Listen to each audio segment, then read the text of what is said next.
Assalamualaikum warahmatullahi wabarakatuh. Baiklah sekalian, kita lanjutkan pembahasan kita mengenai ragam akhlakul puji pada kesempatan ini. Ya, kemarin kita sudah jelaskan sedikit tentang berlomba-lomba dalam kebaikan. Yang kedua ini adalah bekerja keras dan kolaboratif. Nah, anakku sekalian, bekerja keras sangat perlu dilakukan oleh setiap manusia untuk menggapai keperluan, kebutuhan maupun impiannya. Ya, kerja keras itu sekalian adalah kegiatan yang dilakukan dengan sungguh-sungguh untuk mencapai target yang akan dituju. Ya, dalam Islam kerja keras disebut juga dengan ikhtiar, yaitu syarat untuk mencapai maksud dan daya upaya dengan bersungguh-sungguh dalam melakukan segala sesuatu semata-mata karena Allah Subhanahu wa Ta'ala. Ya. Nah, anakku sekalian, tanpa adanya kerja keras, seseorang akan sulit mendapatkan apa yang dicita-citakan atau yang ditujukan. Ya. Oleh karena itulah Islam sangat menganjurkan umatnya untuk bekerja keras dalam menggapainya. Dengan bekerja keras, seseorang akan mudah meraih cita-citanya.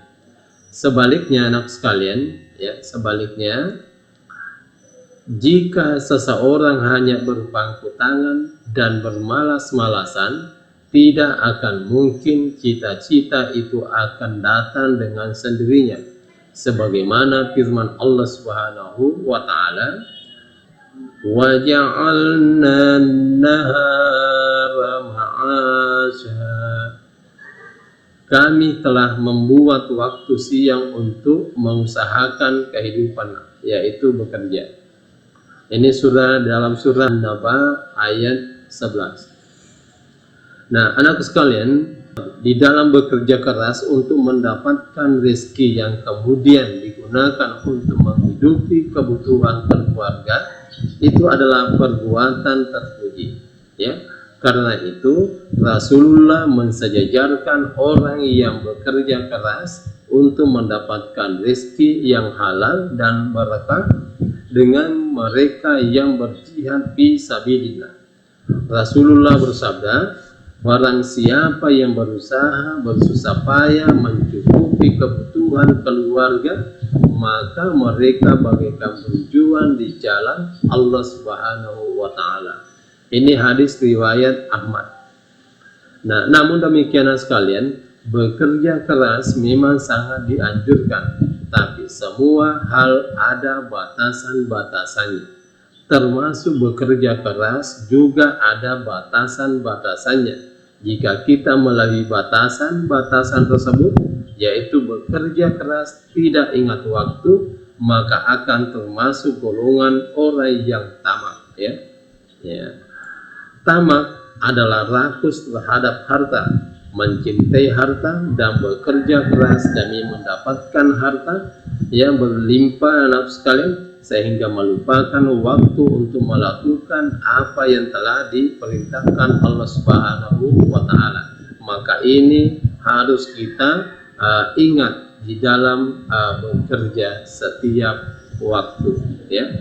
Nah, anak sekalian, selanjutnya kita masuk kepada kolaboratif.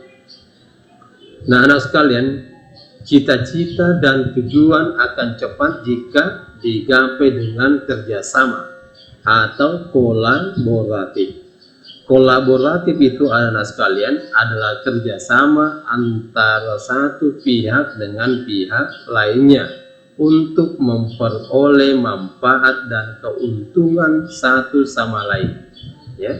Sikap ini akan menjadi salah satu penguat silaturahmi antar sesama, karena sepanjang waktu mereka akan saling berkomunikasi dan mengenal satu sama lain. Nah, anakku sekalian, Islam juga memerintahkan umatnya untuk saling bekerja sama dalam meraih tujuan yang baik. Ya, tiada kata pekerjaan berat jika dikerjakan secara bersama-sama. Seperti pepatah mengatakan, berat sama dipikul, ringan sama dijinjing.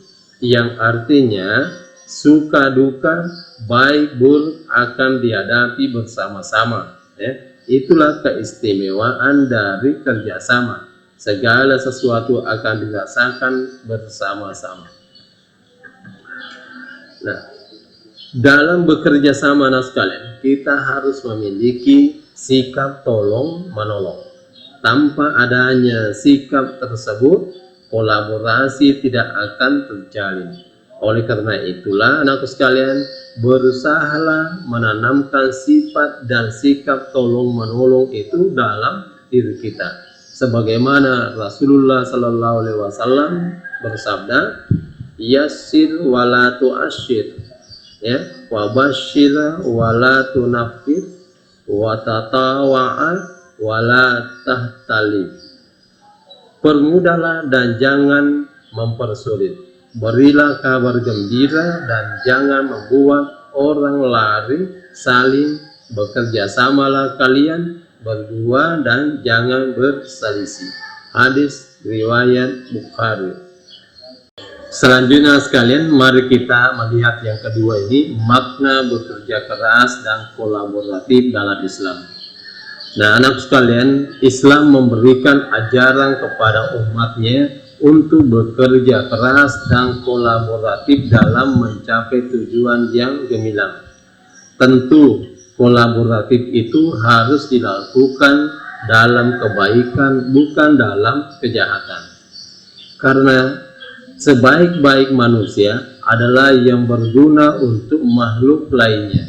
Dengan begitu, kita sebagai manusia yang berakal tidak hanya diam dan menunggu kabar baik, melainkan harus turun tangan dan bersungguh-sungguh untuk mencapai kebahagiaan di dunia maupun kehidupan di akhirat. Orang sukses, anakku sekalian, adalah mereka yang memiliki semangat dan aksi kerja keras baik dalam kelompok maupun individu. Meskipun ada pekerjaan yang dilakukan dengan individu, tetapi tetap saja masih membutuhkan individu lainnya. Seperti halnya pedagang, dia menawarkan produknya, ya, barangnya atau jasanya pada masyarakat. Artinya pedagang juga membutuhkan pembeli yang akan membeli dagangannya. Nah, anakku sekalian, ya, dalam melakukan kerja keras dan kerjasama, ada beberapa ciri dan prinsip yang harus diyakini dan diteladani. Ya, perlu diingat ini sekalian ya.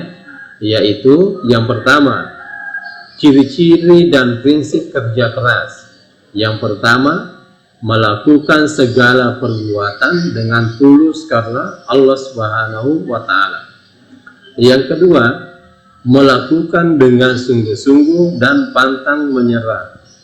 Yang ketiga, tidak meremehkan pekerjaan dan tidak tergesa-gesa menyikapi pekerjaan. Yang keempat, menyerahkan hasilnya kepada Allah Subhanahu wa Ta'ala. Kemudian poin yang kedua, ciri-ciri dan prinsip kerjasama, yaitu berkolaborasi dalam hal kebaikan. Jadi jangan kita berkongsi kepada hal-hal yang tidak baik. Ya. Kemudian yang kedua, mengutamakan kepentingan bersama. Nah, itu. Kemudian yang ketiga, kolaborasi atau bekerja sama didasari atas kejujuran, keterbukaan, dan saling percaya. Yang keempat, adanya hubungan kerjasama antar individu. Nah, anakku sekalian, di samping prinsip di atas, melakukan kerja keras dan kerjasama juga memiliki nilai dan manfaat yang positif, ya. Nah, kita lihat manfaat positifnya, di antaranya teman sekalian, yang pertama, satu, untuk nilai-nilai positif kerja keras. Satu, ya, yaitu lebih dekat dengan Allah Subhanahu wa Ta'ala. Yang kedua, mampu menggapai impian yang dicita-citakan. Yang ketiga, tidak mudah menyerah. Yang keempat adalah bersyukur atas hasil yang diterima. Nah, itu. Kemudian manfaat mengedalam nilai positif kolaboratif ini. Yang kedua ini, yang pertama itu sekalian adalah mendapatkan pahala. Yang kedua, disayangi sesama makhluknya. Kemudian yang ketiga, segala sesuatu menjadi mudah. Nah, itu. Kemudian yang keempat, menjadi pribadi yang lebih baik. Nah, inilah sekalian penjelasan singkat mengenai kerjasama dan kolaboratif. Mudah-mudahan ini bermanfaat. Sekian, assalamualaikum warahmatullahi wabarakatuh.